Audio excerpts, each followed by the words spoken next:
Halo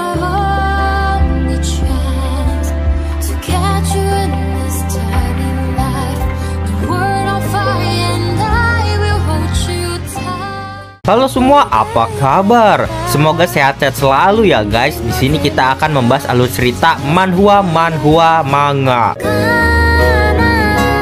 Bagi yang belum subscribe bisa dibantu subscribe-nya, dan jangan lupa like video ini jika kalian merasa terhibur.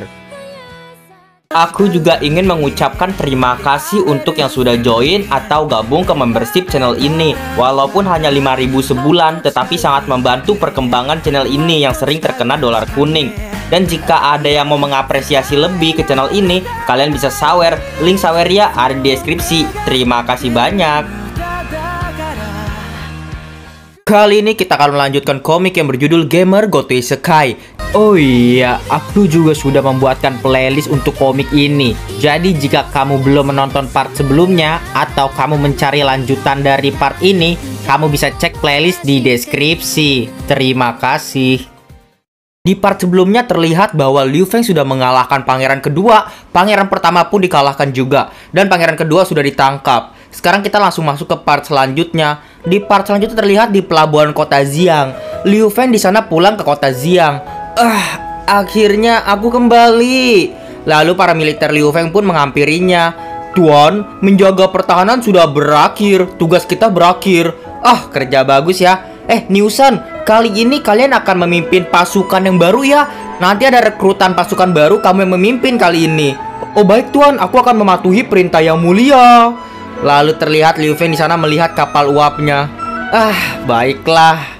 Sekarang waktunya kembali. Terlihat di malam hari di kota Xiang. Di sana ada Mina dan juga Mira. Di sana Mira berkata, kota yang patut dipuji karena memiliki pemilik yang baik ya. Ya, sudah aku katakan Mira, kamu pasti akan menyukai kota Xiang kami kok. Kamu beruntung Mina, bertemu dengan seseorang manusia yang baik terhadap dirimu. Benarkah? Tapi pada saat itu aku hampir membunuhnya sih. Kembali ke topik Mira, apakah kamu ingin tinggal di kota Xiang atau kamu masih berpikir untuk pergi? Ya, aku tidak memiliki rencana seperti itu Mina untuk saat ini. Mina menjawab, ya sudah, bisa dikatakan untuk sementara kamu tinggal di sini dulu saja ya. Nanti kamu pikir-pikir ulang lagi. Mira berkata, oh iya, aku masih merasa aneh Mina. Kok ada ya seorang seperti dia, bangsawan yang baik hati? Ya, bisa dibilang begitu, dan aku masih tidak memahaminya jalan pikiran tuanku. Hehehe. Ya, benar. Pada waktu itu dia tidak membunuhku di medan perang ya.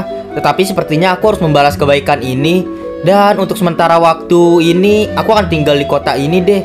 Dan untuk melihat-lihat sampai aku membuat keputusan nantinya, sampai aku bisa memahami jalan pikirannya itu.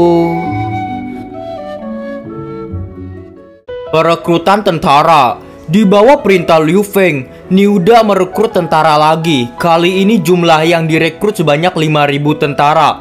Warga kota Xiang sedang melakukan wajib militer. Jumlah prajurit di bawah perintah Tuan Liu Feng secara langsung mencapai puncaknya. Bisa dibilang jumlah prajuritnya bisa menguasai wilayah barat saat ini. Ani juga mengkoordinasikan sumber daya dengan cepat, mendirikan beberapa pabrik di kawasan ditetapkan oleh Liu Feng. Pabrik galangan kapal kota Xiang juga telah mencapai skala 5 atas permintaan Liu Feng. Terlihat di pabrik perkembangan teknologi kota Xiang. Yove, sedang apa? Tuan Liu Feng, jangan lihat, jangan lihat. Apakah semuanya sudah dilakukan sampai saat ini? Mengapa tidak memperbolehkanku untuk melihat? Itu... Lalu Pak Yi Lili datang, ayahnya Yove. Tuan Liu Feng, sebetulnya Yove ingin mengejutkan kamu nantinya. Dia sekarang membuatnya, tapi nanti ingin mengejutkan kamu ketika pembuatannya sudah selesai saja. Ayah. Jadi, apa ada masalah kah Yove? Ayo kita selesaikan bersama ayah. Baiklah Tuan Liu Feng. Lalu mereka pun menyelesaikan masalahnya bersama-sama. Tuan Liu Feng, ini adalah katup deflasi dan di sini tempat keranjang gantung dipasang. Lalu mesin uap akan dipasang di sini. Ya, ini sangat mudah untuk diselesaikan, hanya perlu... Akhirnya selesai. Kerja bagus, kerja bagus. Terlihat kapal itu pun sudah jadi. Rupanya Liu Feng membuat kapal. Pak Yili masih heran, Tuan Liu Feng, benarkah benda ini bisa benar-benar terbang? Ya tentu saja, inilah ciptaan buatan Liu Feng sendiri kok. Tanpa basa-basi lagi, mari kita uji coba layak terbang atau tidak. Ya benar. Di sana ada seorang pilot. Membuka katup udara, kontrol ketinggian hingga 100 meter. Katupnya sudah terbuka dan terlihat kapal tersebut bisa terbang di udara. Mereka semua melihatnya sampai tercengang-tercengang. Akhirnya benda itu benar-benar bisa terbang, kata Liu Feng senang. Sudah aku katakan, aku hanya menjalankan perintah apa yang dikatakan oleh Tuan Liu Feng. Lagi pula ide ini punya Tuan Liu Feng. Aku benar-benar ingin melihat penemuan baru apa lagi yang diciptakan oleh Tuan Liu Feng ini. Terlihat di teknologi kota Xiang. Di sana Liu Feng menghampiri Pak Yili. Paman, aku ingin minta sesuatu darimu, tapi kita bicaranya secara pribadi ya. Oh, baiklah. Ruang pertemuan teknologi dan sains. Di sana sudah berada di kamar Liu Feng. Pak Yili berkata, "Tuan, apakah permintaanmu kali ini sifatnya rahasia?" "Benar, aku memiliki desain gambar di sini. Aku ingin kamu saja yang membuatnya ya. Benda ini tidak sebanding dengan crossbow yang pernah kita buat." Itu ternyata adalah senapan. Liu Feng berkata, benda ini sebutannya senapan. Fungsinya mirip dengan busur, tapi ini jauh lebih kuat. Senjata ini lebih efektif. Jarak tembaknya bisa mencapai 400 meter. Apa? 400 meter, Tuan? Inilah senjata yang sangat mengerikan. Ya, karena inilah senjata yang mengerikan, aku minta kamu yang membuatnya ya. Pokoknya senjata ini adalah senjata masa depan. Kita di masa depan tergantung oleh senjata ini. Apakah kota Xiang kita akan jauh lebih maju? Kedepannya tergantung oleh senjata yang kita buat ini. Oh, sepertinya senjata ini sangat Tuan impi-impikan ya. Karena ini sangat penting. Jangan khawatir Tuan, aku akan mengerjakannya. Paman Yili, perlu diingat ya, dalam proses perakitan akhir hanya bisa dilakukan oleh orang yang kita percayai saja. Orang yang tidak percayai jangan diajak bekerja sama ya untuk merakitnya. Dan prioritas utama yang harus kita lakukan sekarang adalah membuat senjata ini.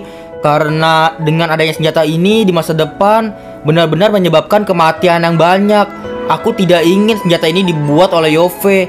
Nanti dia akan menderita. Terlihat di rumah utama kota Xiang. Di sana Liu Feng sedang merencanakan sesuatu. Ya, pembuatan pesawat terbang telah selesai dibuat. Saatnya untuk menguasai seluruh benua ini. Datanglah Suyo di sana. Liu Feng, apakah Anda memanggilku? Ya, tolong bicarakan tentang rencana itu deh. Baiklah, aku ingin kamu mengajak beberapa orangmu untuk menyebarkan brosur. Brosur? Baiklah, ke kota mana? Menyebarkan brosur ke seluruh kerajaan Ninglao dan juga kota sekitarnya. Bentar. Ke seluruh kerajaan Ninglao? Apakah kamu berniat untuk membuat kami kelelahan? Santuy. Lagi pula kita tidak perlu menyuruhmu untuk terbang kok. Lalu apakah kamu menyuruh kami untuk menggunakan balon udara itu? Bukannya balon udara itu tidak bisa terbang jauh? Iya, santai dulu. Aku akan membawamu ke satu tempat. Terlihat di satu tempat, Suyo berkata, ternyata kita berada di dalam sebuah pesawat nantinya. Seharusnya kamu ngomong dari awal. Iya, karena kamu tidak memberiku kesempatan berbicara tadi. Oh ya, ini adalah brosurnya. Jangan lupa disebarkan ya. Dan kembalilah dengan selamat. Dimengerti. Kalau begitu kami akan bersiap-siap. Aku akan pergi. Setelah itu brosur tersebut pun disebar-sebarkan di kerajaan Ninglao dan juga kota-kota sekitarnya. Di sana terlihat ada seorang. Sial, dingin sekali sih. Kapan cuaca seram ini akan berakhir? Lalu ia menemukan kertas. Ada berita terbaru nih. Ini Liu Feng, penguasa kota Xiang, mengetahui kebenaran tentang kematian Yang Mulia Raja. Setelah diberitahu oleh Yang Mulia Lucy, semua ini disebabkan oleh konspirasi. Wah, seorang baron dari daerah kecil ingin ikut campur dalam masalah internal di kedua pangeran. Tuan, lihat ke atas deh. Ada apa sih memangnya? Coba lihat dulu ke atas. Loh, itu sebuah benda raksasa apa memangnya? Lalu kapal tersebut pun mengitari ke seluruh kerajaan Ninglao. Menurut pendapat dari dunia lain, benda yang disebut pesawat ini adalah ciptaan yang belum pernah terjadi sebelumnya. Pesawat udara telah membawa kejutan yang belum pernah terjadi sebelumnya kepada orang-orang kerajaan Ninglao. Ini menjadi perbincangan terheboh di seluruh penjuru kerajaan Ninglao. Untuk sesaat, nama kota Xiang bergema di seluruh kerajaan dengan munculnya pesawat terbang ini. Semua orang penasaran dan kagum dengan kota perbatasan di sebelah barat ini. Nama Liu Feng, penguasa kota Xiang, juga tertanam di dalam hati setiap orang. Terlihat di pegunungan Sahara, di sana ada Elsa yang membaca kertas tersebut juga. Kota Xiang benar-benar semakin tidak bisa dipahami ya. Terlihat di lembah terlarang, ada Bella yang membaca juga. Ternyata ini berita sesuatu dari kota Xiang ya. Jalan pikiran dari Liu Feng ini, aku benar-benar tidak mengetahuinya. Aku baru saja memenangkan pertempuran dan aku tidak punya waktu beristirahat. Tapi dia baru saja mengumumkan pengumuman mengejutkan ini. Berita bagus, sepertinya sudah waktunya untuk pergi ke kota Xiang lagi. Terlihat ada seorang di sana yang mendapatkan surat tersebut juga dari langit. Ini adalah berita pengkhianatan. Sebagai Murai, aku tidak setuju ini. Cepat pergi hubungi bangsawan yang lainnya. Ya, di saat yang sama, pemberitaan Liu Feng juga menimbulkan reaksi berbeda dari semua pihak. Ada yang setuju dan ada yang mencelanya. Terlihat di rumah utama kota Xiang. Di sana ada Elsa dan Bella. Yang mulia Liu Feng, selamat ya telah memenangkan ibu kota kerajaan Ninglao, kata Elsa. Kali ini aku membawa 500 domba sebagai hadiahnya. Oh, terima kasih ya, Putri Elsa. Lalu Bella berkata, Yang mulia Liu Feng, adikku Disi telah kerja keras ya untuk menjagamu kali ini. Dan kamu tahu situasi keadaanku di sini. 100 gerobak material akan kuberikan kepadamu sebagai ucapan terima kasih. Oh, kalau begitu aku akan terima, kata Liu Feng. Lalu di sana Liu Feng berkata, Elsa, kamu ini sedang kehabisan bahan persediaan ya? Tidak cukup ya? Tidak apa-apa kok, kalau kalian butuh bantuan suplai dariku, aku akan memberikannya kepada kalian. Jangan tanggung-tanggung untuk berbicara ya. Betulkah? Hebat, mantap. Liu Feng berkata lagi, ya tetapi aku masih memiliki kesepakatan di sini untuk menjadikannya sebagai kebijakan dasar nasional. Kalian bisa membaca kesepakatannya nih. Lalu Elsa membacanya. Ini kesepakatan antara ras ya? Ya. Seperti yang kalian ketahui, ada banyak ras manusia hewan di kota Xiang saat ini. Sebagai kota terdekat dengan kerajaan ras manusia hewan, kerajaan Ninglao telah menangkap banyak banget budak ras manusia hewan selama bertahun-tahun. Aku mempunyai ide, dan itu adalah ide untuk menghapus sistem perbudakan dan membebaskan orang-orang ini. Tidak juga ras hewan, tetapi manusia yang diperbudak juga akan dibebaskan. Yang mulia Liu Feng, apakah kamu ingin perjanjian ini juga berlaku di wilayah kami? Kata Bella. Ya, benar. Lalu terlihat di sebuah kastil. Di sana ada Murai. Murai berkata, selamat datang tuan-tuan. Tuan mengapa kamu mengumpulkan kami semua di sini? Aku tidak meminta kalian untuk datang ke sini untuk hal lain kok. Aku hanya ingin berdiskusi dengan kalian. Aku mempunyai rencana untuk memungkinkan kita bisa mendirikan kerajaan baru secara mandiri nantinya. Tapi ini membutuhkan dukungan semua orang. Lalu terlihat lagi di kota Xiang. Tuanku, ada surat dari Putri Lucy, Tuan. Cepat berikan padaku. Liu Feng membacanya. Tuan Liu Feng, aku melihat pesawat itu datang dari kota Xiang. Sangat menarik. Dan aku menulis surat ini, aku akan memberitahukan masalah penting. Aku telah menyelesaikan beberapa struktur dasarnya. Semua kekuasaan dialihkan ke gedung administrasi. Tetapi pekerjaan yang Tuan Liu Feng berikan ini mengalami sedikit masalah di luar kota Yinglao. Setiap kali orang-orang kita meninggalkan ibu kota Yinglao, langsung berhadapan dengan bandit berkuda. Untung saja kita didampingi oleh militer-militer kita, sehingga tidak ada kehilangan personel. Tapi sejauh ini aku dengar para bandit itu juga sering muncul di daerah-daerah lainnya, menyebabkan kerusakan yang cukup besar di mana-mana. Liu Feng membaca surat itu pun langsung berdiri. Kita akan pergi ke ibu kota Yinglao. Siapkan sekarang beberapa prajurit. Baik. Terlihat di ibu kota Yinglao. Tuan Liu Feng, selamat datangnya di ibu kota Yinglao, kata Putri Lucy. Apakah waktu penobatannya sudah ditentukan, Tuan Liu Feng? Belum sih, terlalu banyak hal yang ku harus hadapi, Putri Lucy, belakangan ini. Nanti penobatannya di musim semi nanti deh. Oh, baiklah. Di sana terlihat ada Wea dan juga pasukan serigala. Tuan Liu Feng, Tuan, apakah Tuan kesini untuk membahas masalah para bandit berkuda? Benar, karena aku telah membaca semua surat yang kau buat. Sekarang ada banyak informasi yang aku ingin tanyakan padamu. Apakah ada yang aneh dengan bandit berkuda ini? Ya, mereka bergerak dengan rapi dan terlatih. Apakah mereka itu seorang pembelot Dari mantan pasukan pangeran pertama, jangan-jangan seperti itu atau dari pangeran kedua? Tidak sih, itu aku tidak yakin. Lalu Liu Feng berkata, tidak. Aku hanya menebaknya saja ya. Tetapi aku sudah mempunyai solusinya. Kelompok bandit berkuda ini sebenarnya adalah tentara, prajurit pribadi para bangsawan. Apa? Tapi para bangsawan di ibu kota kerajaan telah menyerahkan kekuasaannya, Tuan. Benar, Tuan. Mereka juga telah menyerahkan kekuatan militernya. Ya, seorang bangsawan yang lain di luar ibu kota. Kebanyakan dari mereka telah membaca pengumuman dariku dan kemungkinan menimbulkan sebuah tindakan. Mungkin mereka berencana tidak mau menyerahkan kekuasaan seperti ini. Jadi mereka membuat aliansi. Selanjutnya, aku ingin kamu mengumpulkan bukti ya yang cukup kuat ya. Selama kita memiliki bukti, kita bisa mengendalikan mereka. Dimengerti, Tuan. Terlihat di sebuah bar, terlihat ada orang berotot. Kemarin desa yang kuserang orang, di sana ada banyak wanita dari kerajaan manusia hewan, tahu? Benarkah? Kita mendapatkan cukup banyak budak. Bagus. Kalian sudah bekerja keras malam ini. Kita akan berpesta. Ya, kalian sudah bekerja keras ya. Malam ini kita berpesta. Terlihat dari atas. Di sana ada Ermurai ternyata di bar tersebut. Dasar sekelompok idiot. Lalu ada anak buahnya yang datang. Tuan ini bukti hasil dari penyerangan kali ini. Oh, Tuan, strategi yang Tuan perintahkan ini luar biasa loh. Menyuruh mereka untuk membuat masalah dan menyuruh mereka diam-diam merampok uang tanpa sepengetahuan musuh kita.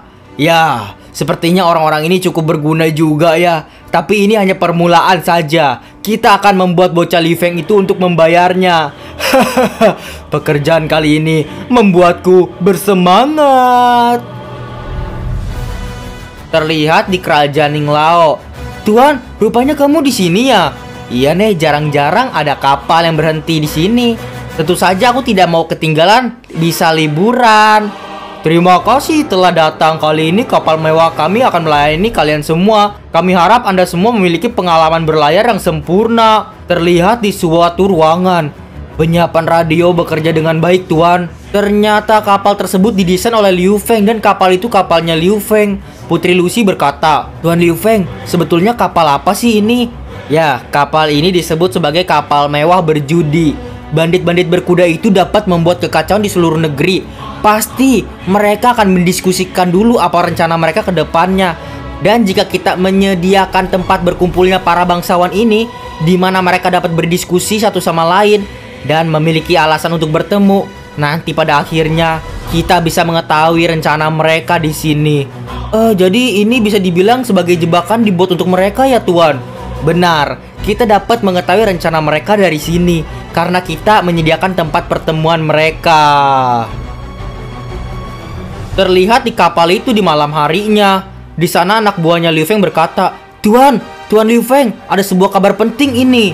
Lalu mereka semua pun mendengarkan. Dari suara tersebut berkata, bagaimana tindakan Putri Lucy baru-baru ini? Ya, Putri Lucy ini sangat takut sehingga dia tidak berani meninggalkan kota.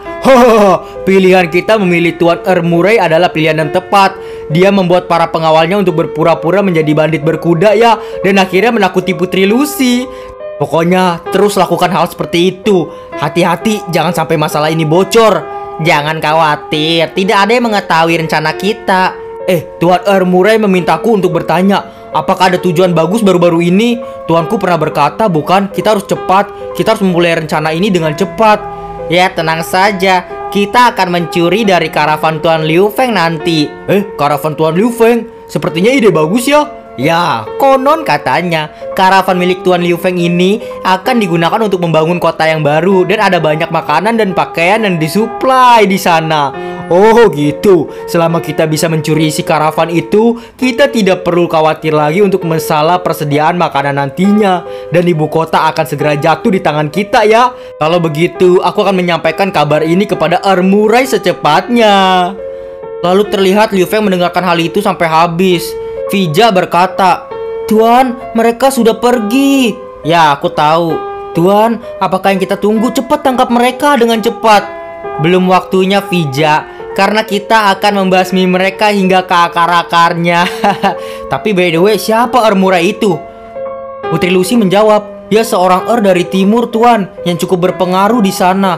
Jika ada seseorang di sekitar ibu kota yang memiliki pengaruh untuk dapat mengatur begitu banyak orang, ya mungkin itu dia. Benar, itu dia. Ya sudah, New Scene X, kamu harus mengikuti kaki tangan Murai itu ya dari sekarang.